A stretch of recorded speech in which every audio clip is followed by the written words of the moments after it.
Welcome to my channel where I'm trying to visit all the beaches on Cape Breton Island, and when I can't get to a beach, I'll go to a lake or a river or a park.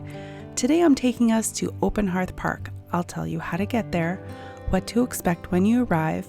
Midway, I'll share some interesting information I dug up while researching this place, and I'll end with a segment that I call Channel Talk, where I give status updates, talk about what I'm doing next, respond to comments, or give a shout out, so hang around till the end. Okay, let's zoom in and have a look around. The busiest area is here, where you see the playground and the splash pad. There's an off-leash dog park, a bike park, an amphitheater and stage, and a skate area. And then there's a trail all along Mugga Creek, which is where I'm going to go and fly my drone. How to get there? From the Sydney cruise port, where the Big Fiddle is, it's only an 18-minute walk. If you choose to drive there, you'll be glad to know there's parking on both sides of Ferry Street.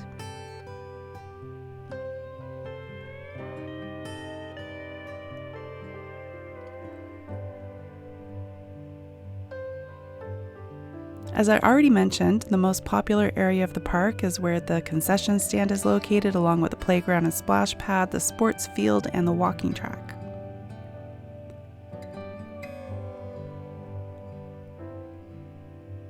Did you know on the other side of Ferry Street is a whole other area? And that's where I'm going. And I'll show you an area known as Steel Henge.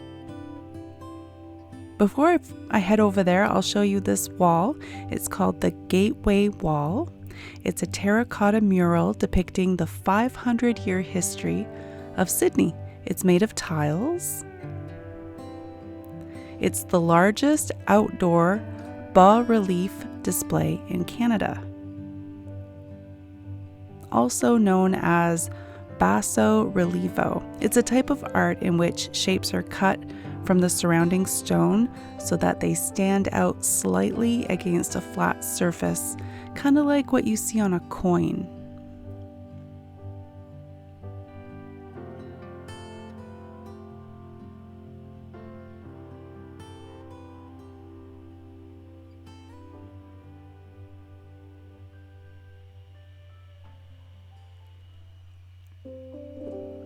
Okay, here we go. This is the north end of the park.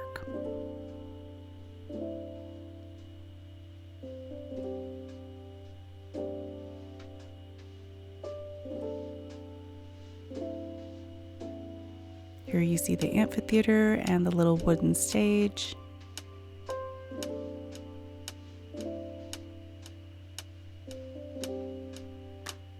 Now there's a lot to see along the way. There are these QR codes you can look up on your phone. In addition to that, there is so much art to look at by local artists.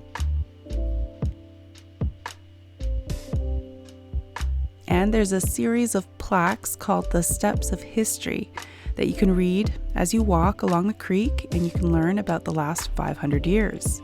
Here's a glimpse of them. There are about a dozen of them.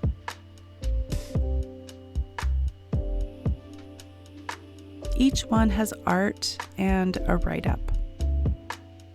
They must have cost a fortune. And then there is the Glooscap series. Everywhere you turn, there's something to look at.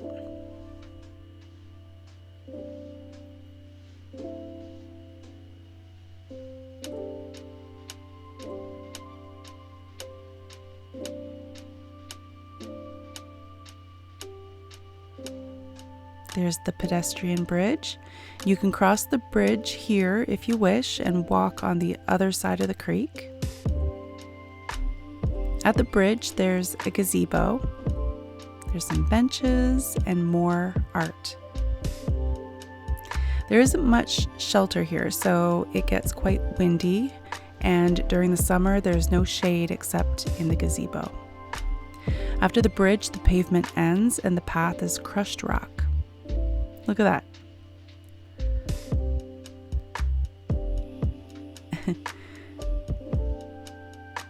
Cute.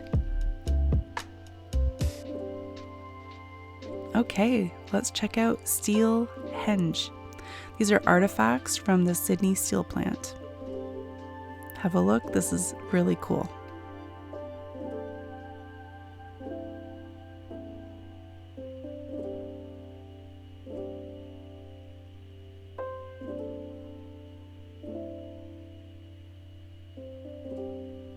This thing is the weirdest looking, I think. No clue what it is.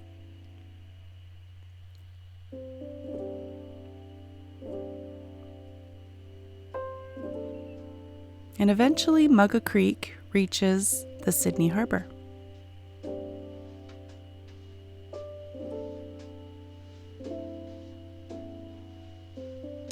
Now across the water is Petersfield Provincial Park. And then kind of out of sight hiding is the Coast Guard College, and then you have Sydport. When you reach the top here, there's a mystery object. I had a very hard time finding out what this was, but I figured it out. It is a 10-ton ingot mold from the Sydney steel plant.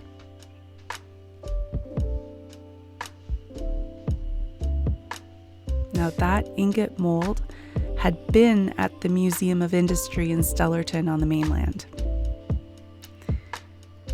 And they shipped it back to us. I found this slideshow on the Museum of Industry website.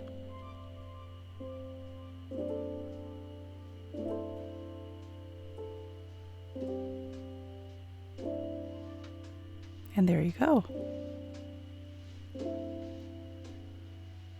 Okay, so as you may know, I recently bought a drone and I'm learning to fly it. I've got the basics down, nothing advanced though.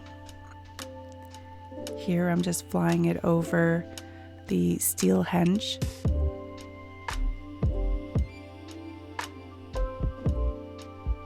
And then I'm flying it back.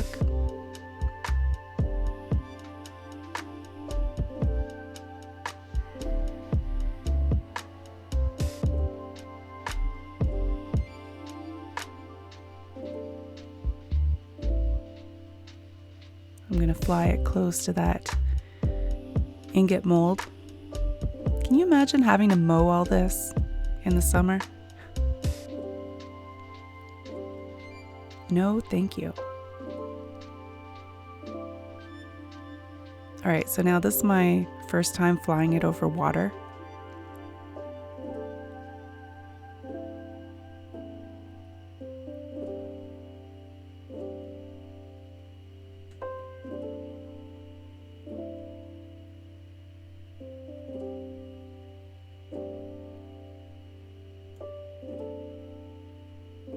Okay, this is the part of the video where I tell you about some interesting information I learned while researching this place. I wanted to show you these old maps showing the Sydney steel plant located along Mugga Creek. But they really don't capture the reality of the site. These maps look really pretty, but this is what it really looked like.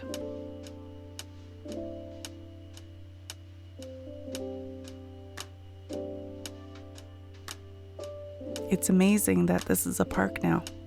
Now, if you want to know more about this, go check out this website. I'll put the link down in the video description. Okay, channel talk is going to be short and sweet. I've been saying for a while now that my plan is to go to Alma Dam. Unfortunately, between going away on vacation, getting sick, and then waiting for good weather, I still haven't had the opportunity to get out there yet. Fingers crossed I can get out there as soon as possible. Hey, if you enjoyed this video about Open Hearth Park, the best way to support the channel is to subscribe and watch more videos. Watch the videos all the way to the end, hit like, share, leave a comment. All of that sends positive signals to YouTube, and as a result, YouTube pushes my channel to more and more people. If you're brand new here, welcome to the channel. Check out the playlists I've created just for you to catch up. Check out the video description for extra information. Go down in the comments and see what people are saying. Sometimes you see some neat stories down there. And remember, the name of the channel is Cape Breton Beach Life. As always, I want to thank you so much for watching. I want you to have a great day, and I'll see you sometime soon. Bye for now.